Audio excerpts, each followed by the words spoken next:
How much of life do you think that you spend dwelling over your decisions? Yeah. Every day. There's a slight risk that I'm going to sound a bit like a hypocrite because I would be the first to say that life is a series of choices and it's important that we make conscious choices. But actually, what we're talking about here is the deliberation or the overthinking that sometimes we go through in choosing, in making active decisions. Do you notice how sometimes when you've got a decision to make, that the more that you focus on it, the harder it is to decide? Things get noisier, they get messier, and it's kind of like the more we mine for an answer, the less clear everything is. It's the trying, the overthinking, the effort to come to some conclusion that ends up being the block to the conclusion itself. So it makes me think, are we bad at making decisions or do we just try to do it from the wrong place? Decisions are another one of these things that I think we are programmed to perform at in life, right? Trying to get it right, trying to gain certainty, continually adding pressure on ourselves. Instead of adding that pressure of getting it right, what about instead we tend to the pressure and take an honest look at what we're really trying to solve through all of the deliberation? Is the effort in itself the issue? Why do you think it matters? What happens when we are able to let go of those blocks? Does that then change the way that we treat and perceive decisions? Sometimes I wonder, is it decision fatigue or is it like this role fatigue? I know a lot of women who feel like they're playing multiple roles in life, wearing many, many hats.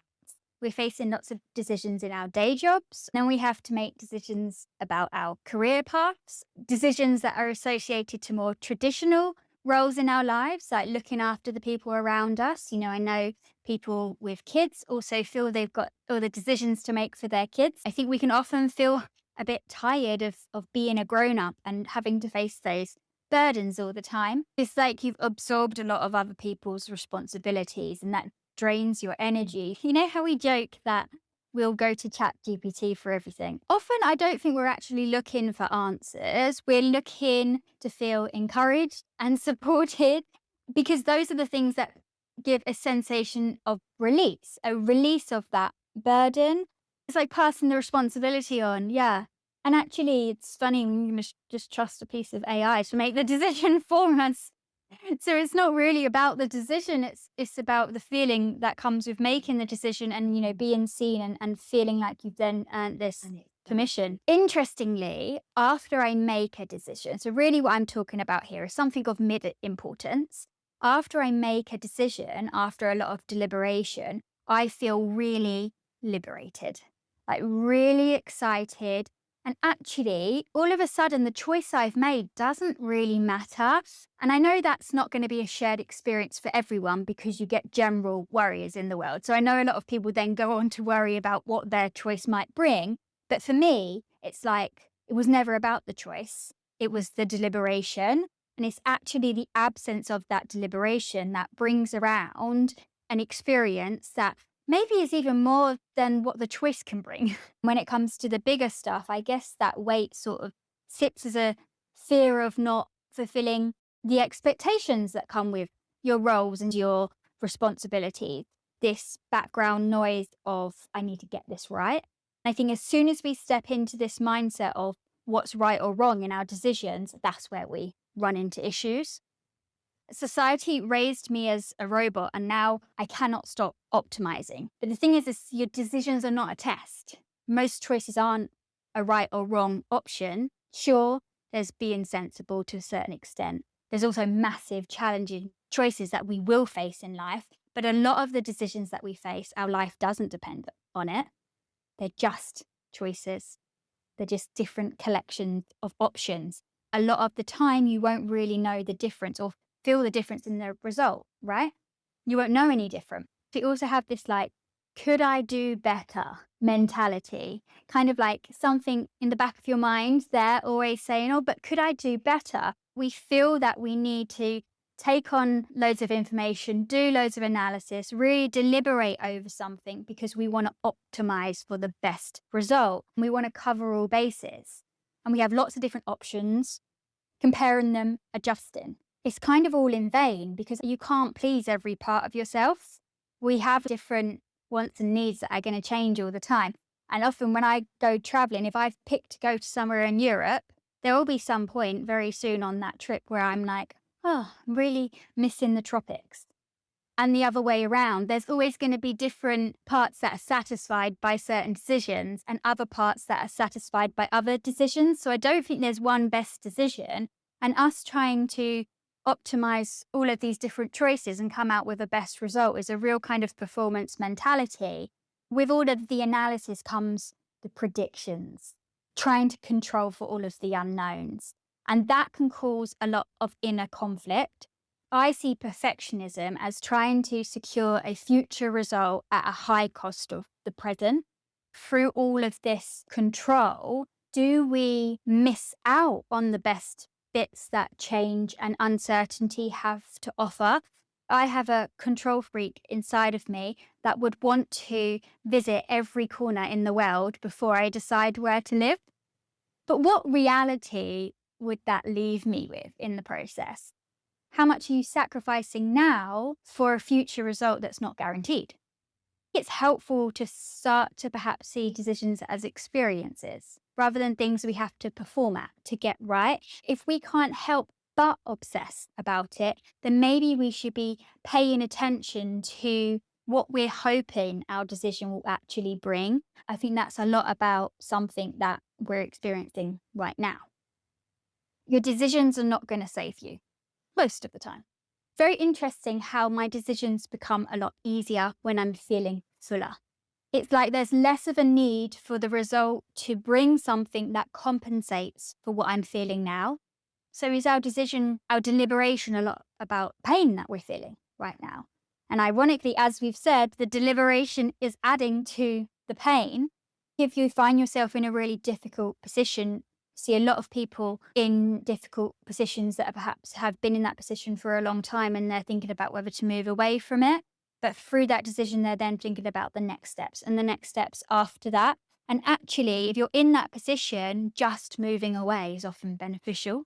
But you don't have to be in a particularly bad place. I think we often feel lack. I think that's very normal. We are used to striving, chasing satisfaction, hoping that the next decision is finally going to bring us 100% happiness. In both cases, we put a disproportional weight on what our decision might bring. It's actually really useful sometimes to lower the expectation on the results, to demand less of the decision that you're making, and actually realize that you're perceiving it as more than what it is based on what you're feeling right now and based on what you need right now. What assumptions are you making about this decision? What consequences it will bring? The flexibility to change your mind at any step or change direction at any step. What decision are you actually making? Are you actually deciding whether to quit your job, or are you also deciding what happens next and what this means about you, and then what you'll do with different scenarios that that might bring? What are you actually trying to solve? And I think we don't want to then deliberate loads in answering that. But something I've learned from mindfulness is to sit with the question. There's this theme that, perhaps we've just got things to sit with here when we get really kind of in a mess with our decision making. I often take it as a signal and say, okay, what's going on here? Why does this matter so much? And what have I got to tend to towards the end of the trip? And I have to make the final decisions about the last legs and when to fly home. And I get in a right mess about that. When I was away in Thailand last year, and I was feeling like very paralyzed by the decision, and I went to find a quiet beach one day and thought, I'm just going to get everything sorted, had a little meditation, and then just like burst into tears and cried it out. And then I was like, oh, that's what I needed to do. A realization that I was actually just putting so much pressure on myself for things that didn't matter in the grand scheme of things. With mindfulness, it's really useful because you can practice this acceptance of what you're feeling.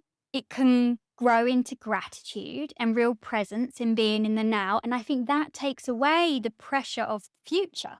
It also helps you get comfortable with the unknowns. We love to mine for certainty, but I would say that's like mining for fresh air. The deeper you dig, the less of it you're going to get. Clarity isn't in finding an answer, it's a feeling. When you tidy up, you eventually tidy up the house. And you kind of have like this sense of natural motivation and certainty. Well, you didn't find any answers among your laundry. It was a sense of things, right? It's what was left when you tended to the mess. I think we create a lot of noise through the deliberation. It's all the walls that we've collected about the wants and the needs and the factors of this that we've got to try and fit into. And we've got to just sit with them and see if we can let them go. And that's not in a forceful way. We don't want to fix, we don't want to control, but it's just in allowing the unknown. You may be able to get beyond the mental effort, beyond the mental control, and then experience your intuition. Very intelligent human quality, and it offers us a space to sit with the actual decision that we need to sit with. But I think space is the key word there. The difference between contemplation and deliberation is you're trying to find an answer, and contemplation is that you're asking the questions. The more pressure we put ourselves under, the less we can follow our intuition. So I often say, if you really want to make a decision about something, a great starting point is to stop trying. That doesn't mean ignore it, and it doesn't mean hastily go about your decisions and be impulsive, but it means be present with those things that are perhaps sitting in between you and an answer. Intuition tends to be what's left when the fog is lifted, past the mental control. It's in that space that you often experience clarity for a decision. It's a sense of knowing, and that might not be for an answer. It might just be realizing that this doesn't matter, or this doesn't matter right now. A realizing of what your deliberation is doing to you. Yeah. There's nothing else that I need to do. I often do think that, like, once I meditate, it's like an experience that's beyond like the words and the logic. I think that's the point.